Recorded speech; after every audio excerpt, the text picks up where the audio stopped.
hired gun, a secret weapon for desperate families who feel the system has failed them. Your typical stay-at-home mom before she helped crack the case of her best friend's murder. Sheila has made headlines as a soccer mom who doubles as a no-nonsense private eye.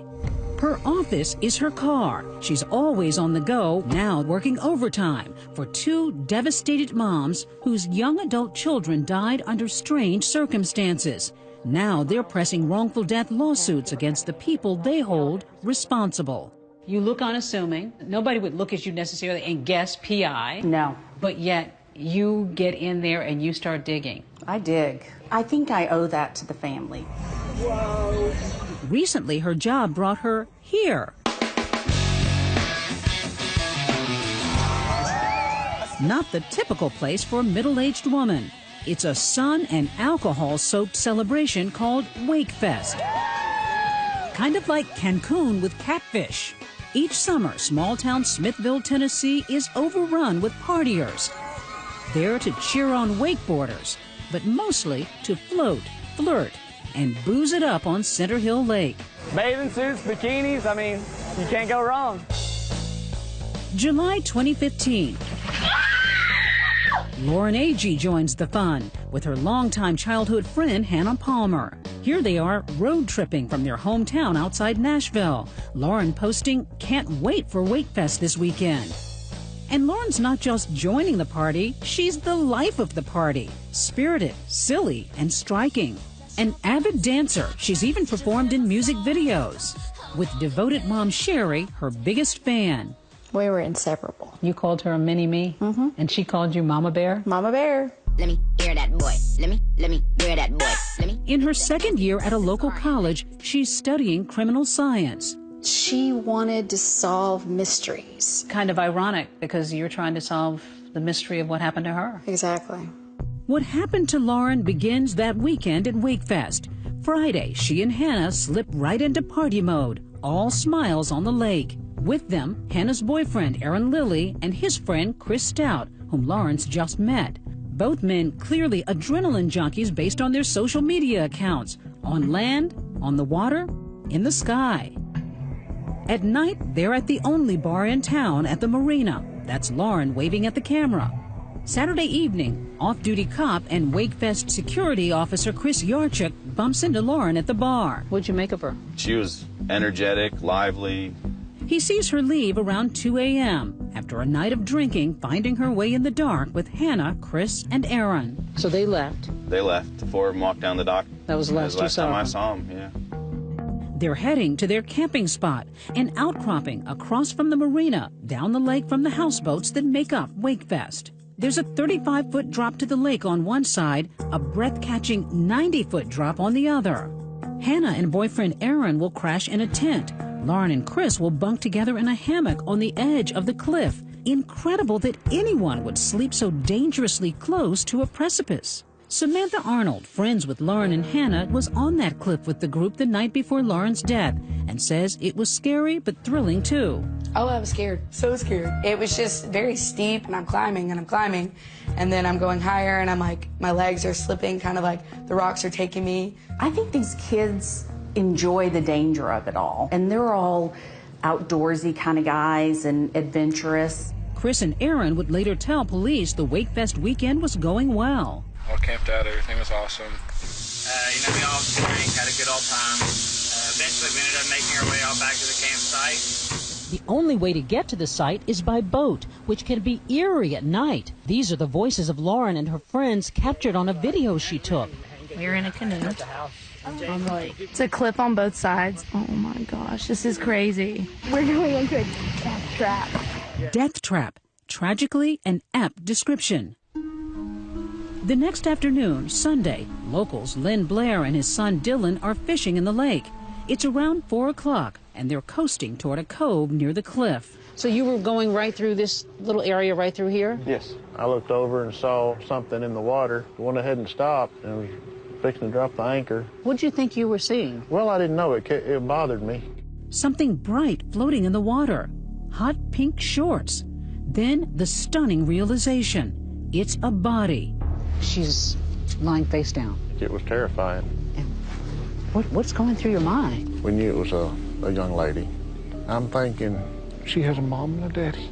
All those people's lives are going to be different from now on. Somebody's life is about to be ruined. Absolutely. That awful moment about to happen for Lauren's mom, Sherry, and her husband, Michael, who get a visit from police. He says, I'm sorry to tell you this, but your daughter didn't make it. Oh, my gosh. I said to him, where are the people that she was with? They are being questioned by police. These are recordings taken that week of Hannah, Chris, and Aaron. We need to know every step that happened. Everybody's pretty drunk. Chris tells police Lauren had been talking about leaving the campsite to go see someone. He says when they went to sleep, she was in the hammock with him. But when they woke up, Lauren was gone. I woke up and I woke him up and I said, where's Lauren? And he said, she got up a while ago. He was like, but I didn't feel her or anything. And I said, okay, have you seen her since? And he said, no. And I asked how long. He said he wasn't sure. Hannah saying she was worried, especially since Lauren's flip-flops, purse, and cell phone are still at the campsite. She didn't have her shoes. She didn't have her keys, wallet, phone. And she, would not leave without that stuff, you know? Yeah. Did any of these kids call somebody when they thought she was missing? No. They went to Wakefest, even though their friend is missing? Right. So now you're beginning to smell something funny? Right. I honestly wasn't really worried about it because I didn't think anything had happened. I didn't think anything would happen. We were like, well, maybe somebody came and got her. And then we went down to the boat dock and we waited and waited and waited. And almost seems like I'm a suspect right now, but I know you guys are just doing your job. New tonight, family and friends want to know how a 21-year-old Hendersonville woman died in Center Hill Lake. She camped this weekend on the edge of a cliff. Her body found Sunday in the water below. As for the official investigation, the early read is that Lauren, whose blood alcohol level is more than twice the legal limit, accidentally slipped and fell. The DeKalb County Sheriff says her death does not appear to be foul play. The autopsy results could take a few weeks. Not so fast. Sherry gets a phone call from a concerned officer that will put Mama Bear on the hunt. Hey, so Mrs. Smith, I don't think this was an accident. And the claws really come out when she sees this Instagram posted by Lauren's hammock mate, Chris Stout, the day after her daughter died. Wakefest 2015 went pretty good this year. Met some new friends that made it awesome. In the photo, Hannah and Aaron smiling on a boat. But worse, Sherry says that edited post originally said, best weekend ever. He wrote best weekend ever. And you're gonna put on your Instagram best weekend ever? We were appalled. Appalled and now driven to get Sheila Wysocki on the case. Sheila is a pit bull disguised as a soccer mom. She has no fear. And that soccer mom has other balls in play, including a strikingly similar case for another mom who also suspects foul play in the death of her son. So suicide is not crossing your mind at all? Never crossed my mind. Never. It's not a suicide. It is, in my opinion, a homicide. Homicide? Absolutely. Oh, and my trench coat. Private Eye Sheila Wysocki is living out of a suitcase, splitting time between Lauren Agee's mom, Sherry Smith, in Tennessee, and another family 700 miles away in Coppell, Texas. Pam and John Cruz have hired the dogged detective to unpack the mystery surrounding the sudden death of their son, Jonathan. There's no way to make sense of something like this. It's just unthinkable. It should have never happened. So this is Jonathan's room. Still in shock, Pam has kept her son's old bedroom intact. Is it hard to come in here now? It gives me peace. Still has a little of his smell. I know exactly what he smelled like, so I can smell him. Very special. Life as she knew it came crashing down when this 911 call came in. Southbound 911. Oh my God. I've been doing this. Ma'am, I need you to tell me where you are.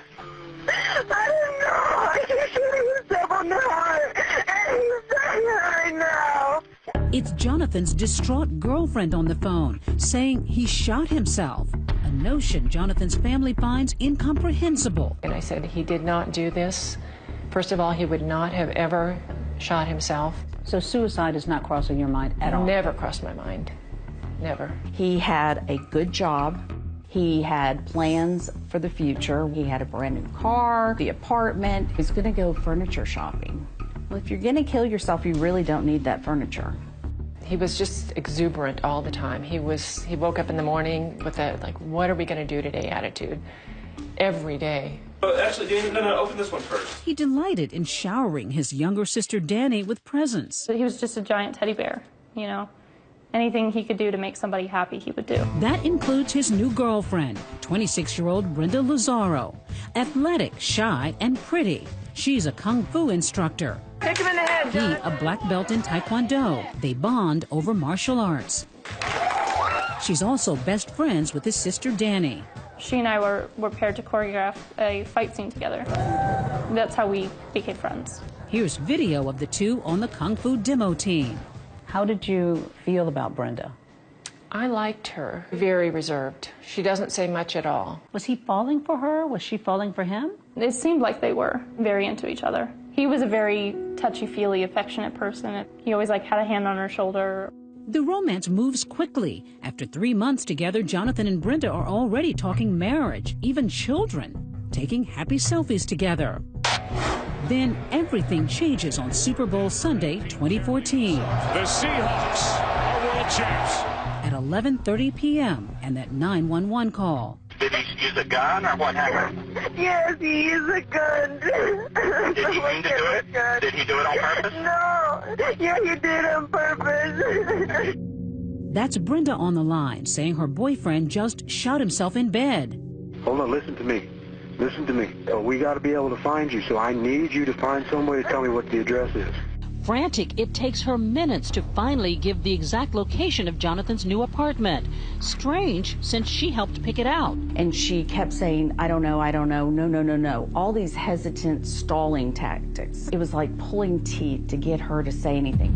We're just having a discussion, and we're just talking, and he just said he loved me, and I didn't believe him. And he said he was gonna burn the heel. Okay. Out of the blue, a gunshot. I didn't know that he had a gun. That 911 call strikes Sheila as odd. Generally, you would think she would be wanting to help him, talking about his needs, and she's talking about loving her. She's kind of explaining things a little too early. Her boyfriend had apparently ended his life with a single shot to the chest. It was just unreal. And I remember there's a picture of him sitting there in this little Boy Scout uniform, just holding it like, so baby, if I could hug you. Did you ever know that you're my hero? I think I'm the luckiest guy in the world to be able to say that that guy right there is my brother. Days later, the short but full life of 27-year-old Jonathan Cruz. You knew that he was kind, he was loving, he was big and bold. Is celebrated by his heartbroken family. He touched lives in ways that we had no idea. In a series of photographs, the ball boy, the Boy Scout, the boyfriend. But missing from his funeral, his girlfriend, the last person to see him alive. His girlfriend didn't show up at the funeral? No. Or the viewing. Or the viewing. She told me that she couldn't do it. She was too upset. Hours after the funeral, Jonathan's sister Danny says she gets her first indication something's off with Brenda. She went crazy on me. She was complaining that she wasn't involved enough. None of you thought for a second to acknowledge our love during his funeral. I was just mad. How dare you say these crazy things? How dare you make demands? Pam Cruz wants justice for her son Jonathan. Police have made no arrests. They haven't closed the case, but it's inactive. Sheila Wasaki is anything but. She's been investigating for 18 months, gathering evidence for a wrongful death suit, challenging the autopsy report, which declares Jonathan's manner of death undetermined. So this is Jonathan's exact apartment. Sheila takes me back to Jonathan's apartment. And the bedroom is back here. To point out what she says are red flags in the case. So this is where he was found. This is where Jonathan was found. And he was positioned at the edge of the bed. In the bed, we place a dummy and prop gun so she can demonstrate her theory. He was right-handed. There was gunpowder on the top of his hand, so there was none on his palm. His left hand had 0 gunpowder. What initially concerned you about this? Because when you think about it, a guy who knows guns well, Right. He's lying in bed and he shoots himself in the torso? But notice what you just did. You did the easiest hand to shoot in the torso. The left hand. No gunpowder residue. So he would have had to go around. And he couldn't. Gunshot residue can't always point to the shooter, but Sheila points to something else. If you're going to kill yourself, generally you shoot in the mouth. You shoot upward. You don't lay down getting ready for bed and shoot yourself. But if Jonathan didn't shoot himself, then who did? Sheila says critical information came from this couple, Emily and Jacob Ramsey, Jonathan's dearest friends. They'd gone out to dinner with Jonathan and Brenda. I walked in, gave him a big hug. Jacob gave him a hug, and then we sat down at the table and just proceeded to try and get to know Brenda at that time. What did you think, Jacob, when you met her? Most of the girlfriends he's had in the past were very vivacious, very alive. Brenda was completely opposite. She was just kind of shut off. The double date is a dud. Brenda making a dismal impression and apparently becoming jealous of the hello hug between Jonathan and Emily. He hugged Emily, which put Brenda over the edge. She wanted to isolate Jonathan. She later ups the ante with her new love, forcing him to unfriend women from his Facebook page. Were you worried about him and Brenda? In my head, I just thought, here's another crazy girl that he's dating. But it seems that after 2 months, Brenda's still fuming over that platonic hug. Jonathan's concerned he must now choose between Emily and Brenda. You know, the things that she was trying to make him do, and they were deal breakers for him. Texting his sister. Choices are A, fight it and try to make it better. B, choose Brenda. C, refuse to give up either and see if Brenda ends it. D, end it with Brenda now. Later that same day, he told me D was his final choice. So there was no doubt in your mind that he aimed to break up with Brenda. Mm-hmm. Jonathan knew the relationship with Brenda was becoming toxic and he needed to get out. Hey, good morning on this Super Bowl Sunday. The next day, that fateful Super Bowl Sunday, he meets up with Emily and Jacob at this Mexican restaurant, telling them that Brenda's threatened by his friendship with Emily. When unexpectedly, the martial arts master makes a menacing phone call. She just started yelling at me and telling me that I was a disrespectful little girl. So she's verbally attacking you. You hug my man, that's so rude, you stay off my man. And I said, well, he's my really good friend and we've never dated each other, we've never kissed, it's never been anything like that. Rage. This girl had rage. Irrational, unstable rage. During their goodbyes, Jonathan tells his friends he's breaking up with Brenda that night. Later, after the Super Bowl's ended, Emily gets a peculiar text from Jonathan's number. I want to die. Period. Had you ever gotten anything like that from him before? No. I was just kind of like, what is going on? Like, that's so weird. Despite her multiple phone calls, radio silence from Jonathan. Until the next morning. My phone rang, and it was Jonathan's brother. He just said it like, John's dead. I immediately broke down. You know, it's something that I'd never experienced before. 11:37, Jacob called me hysterical. Just sobbing, saying, he's dead. Like, he was shot, he's dead. She then remembers that weird text message. It was all coming in, like, something is wrong. She texted me. That was not him. He would have never texted me that. You're thinking Brenda texted you? Yes.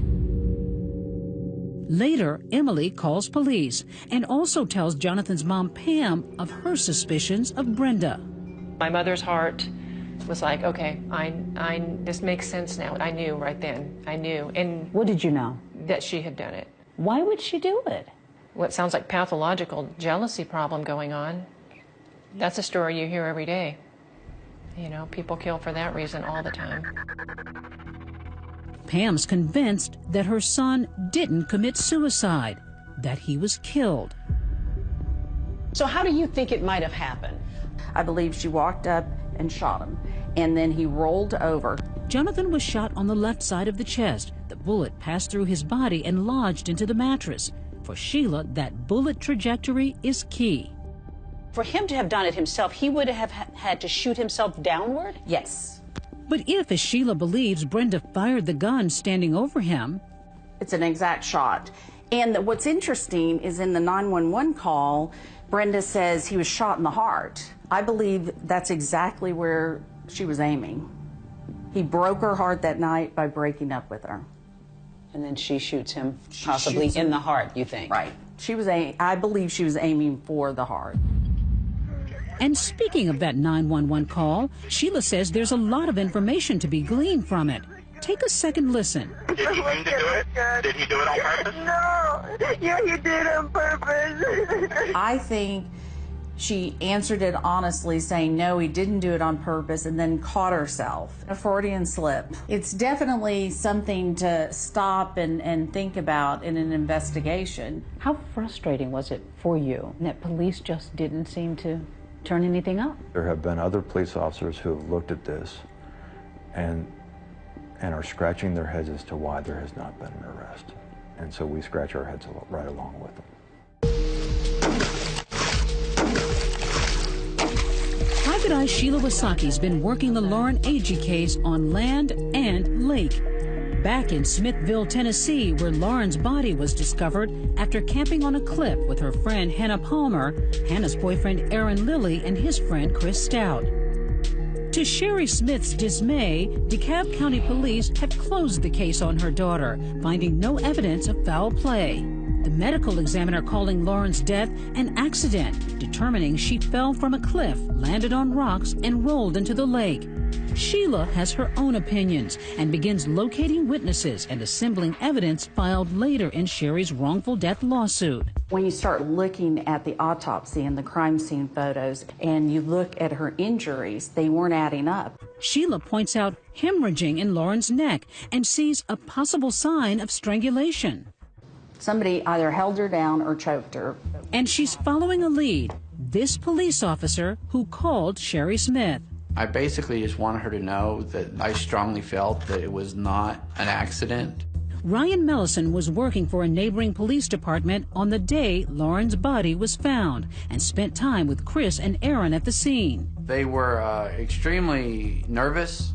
In a rare step, Mellison questions the findings of his brothers in blue, saying Aaron and Chris expressed no sympathy or concern for Lauren. Just their body language and demeanor toward the incident told me that there was something wrong with the picture. People don't act like that unless they know something or they have something to hide. Could he be right? Sheila tracks down another skeptical police officer from outside DeKalb County. Remember Chris Yarchuk? He worked security at Wakefest and met Lauren the night before she died. He, too, suspects something's off. Your radar kind of was raised right away. Absolutely. He leads us up to the campsite, a snake-infested rocky outpost. We take the same route as Lauren and her friends, with the steep incline and the unstable footing. Even with a rope, it's no small task.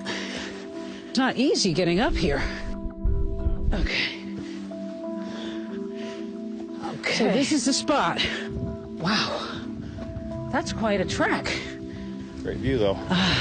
The terrain, treacherous, even in daylight. It's hard to believe that they came up here in the middle of the night, and they're intoxicated, too. This area here is where Lauren and the others set up their campsite. Do you believe she slipped down this hill and fell to her death? I do not. Yarchuk's main question, how did Lauren's body end up in a cove, hundreds of feet away from the cliff? If she fell off the steep side, her body would have had to travel around a large bend. And if she fell off the other side with the more gradual incline, he wonders, would she have ended up in the water? If she slipped and fell down here, could she have made it into the water? There's too many trees here. There's too many rocks. There's just no way. I mean, you could maybe make it to halfway down where it flattens out. In an unscientific demonstration, he shows us his theory with a mannequin. Similar size and weight, 105-pound dummy. Then I'll just drop it going forward.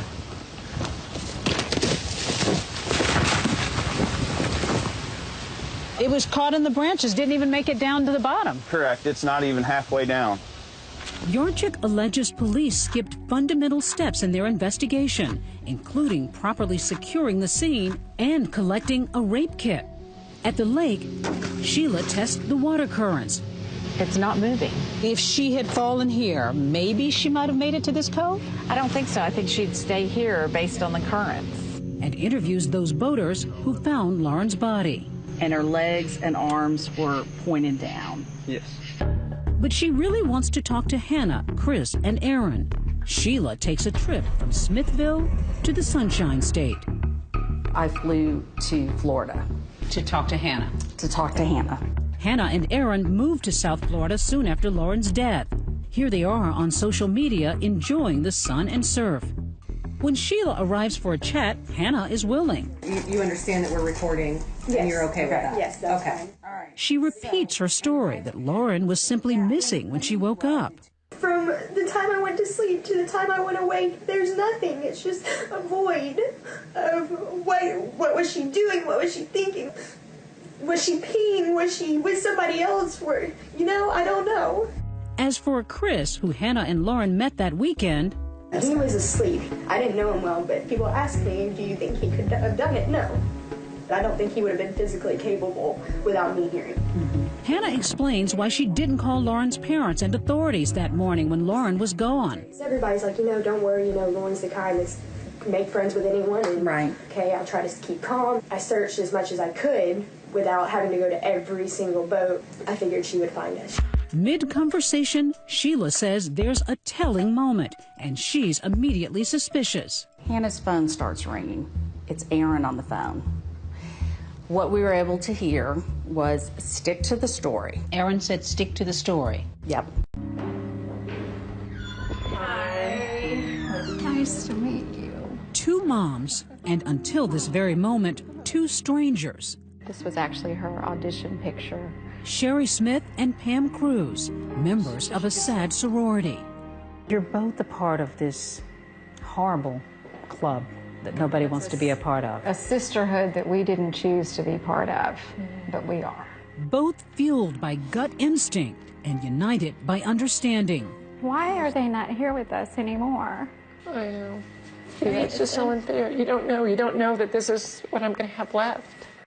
And both believing the authorities have dropped the ball. The police won't listen to anything I have to say.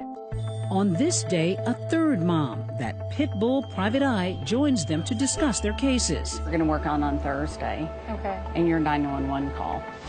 Armed with information, the moms are taking justice into their own hands, filing wrongful death lawsuits against the friends who were among the last to see their beloved children alive. What do you hope to accomplish with the civil lawsuit? Finding the truth. That all the lies will be uncovered, all the truth will be uncovered. Uncovered, they say, because in a civil suit, defendants are required to testify under oath, meaning that perhaps for the first time, Brenda Lazaro may be directly asked the question, did you shoot your boyfriend, Jonathan Cruz?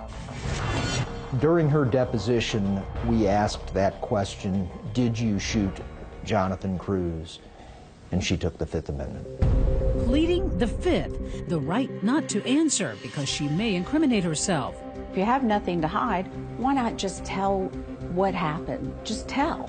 Brenda won't talk, but in their deposition, some of the people closest to her do. Friends, family members, kung fu teammates. Some saying they don't think Brenda would kill. She's too sweet. I don't think she's capable of murder. She's a very bright and bubbly person. Others recounting conflicting stories of what Brenda told them. He put a gun to his heart.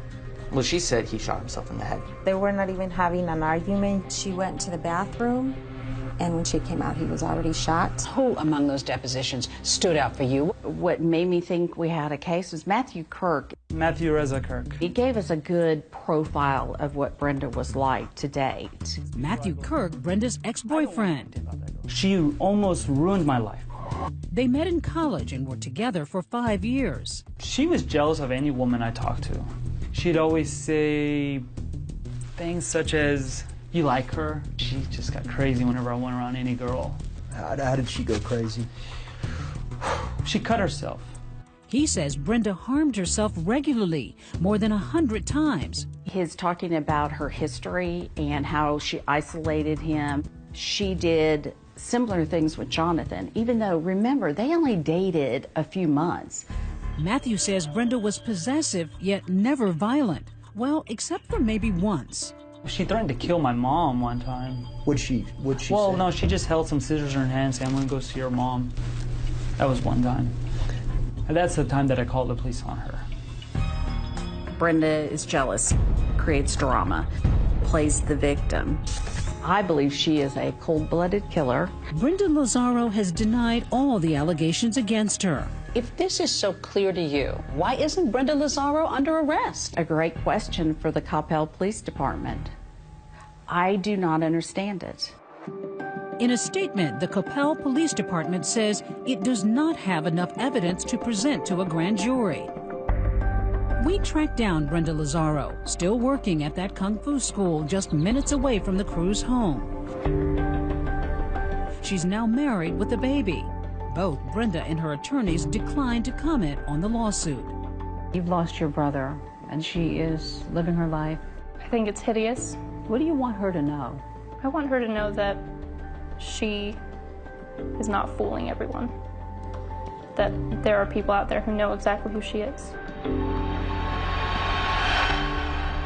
As for Lauren Agee, her Cliffside friends are also moving on, for better or worse.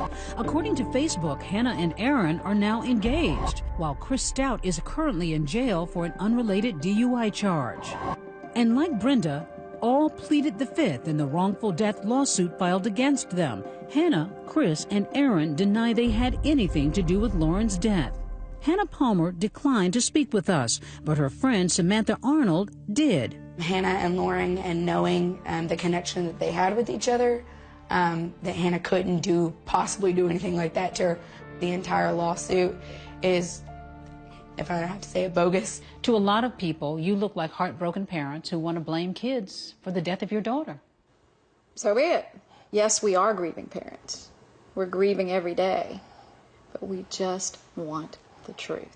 While Brenda Lazaro, Jonathan Cruz's ex-girlfriend, continues honing her martial arts skills, Pam Cruz awaits a day in court against her. And Sherry Smith finally gets her day of reckoning, nearly 2 years after losing her daughter. A judge is about to decide if her wrongful death lawsuit against Hannah Palmer can proceed. I'm not nervous. I'm just, yeah, I'm nervous. First, a blow to Sherry's hopes.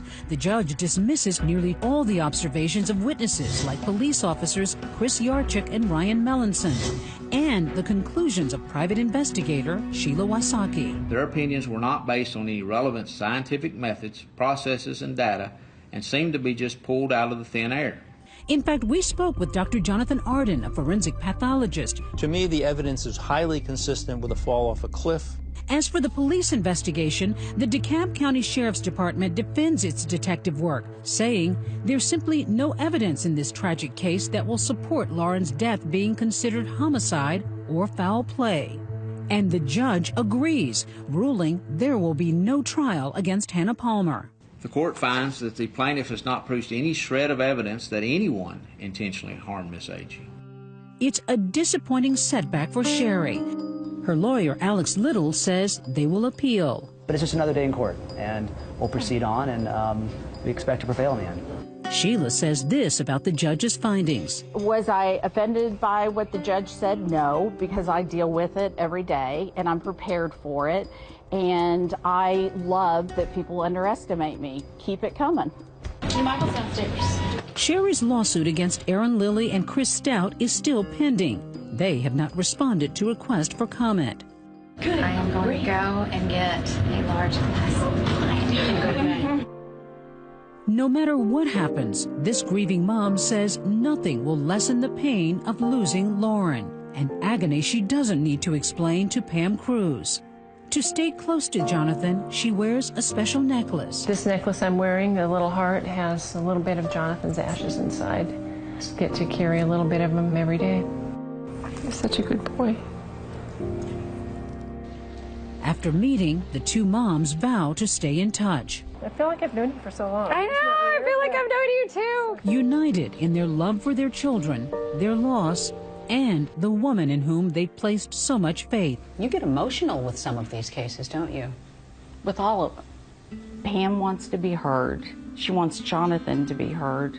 Same with Lauren and Sherry. And I hear them.